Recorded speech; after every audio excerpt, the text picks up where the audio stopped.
understanding hormones is itself a battle, and getting to know about reproductive system along with it is a salt to the wounds. But don't worry, sqadia.com is here to help, so stay tight and watch the video till the end. Female reproductive system comprises of primary sex organs and accessory sex organs, for example, secondary sex organs.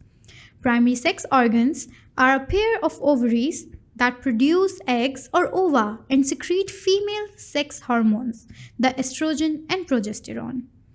Accessory sex organs in females are a system of genital tract that contains fallopian tube, uterus, and vagina, while the external genitalia, labia majora, labia minora, and clitoris are also the part of the vagina.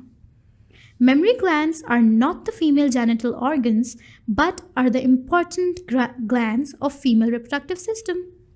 Well, if we talk about the sexual cycle of the female, the lifespan of a female is divided into 3 periods. The first period extends from birth to puberty. During this period, primary and accessory sex organs do not function. These organs remain quiescent.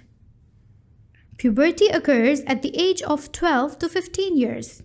Second period extends from onset of puberty to the onset of menopause. First menstrual cycle is known as menarche or menarche. Permanent stoppage of the menstrual cycle in old age is called menopause, which occurs at the age about 45 to 50 years.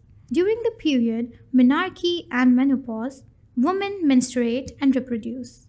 Third period extends after menopause to the rest of their life. So we will be focusing on the second period after puberty and the changes associated to it. So stick around.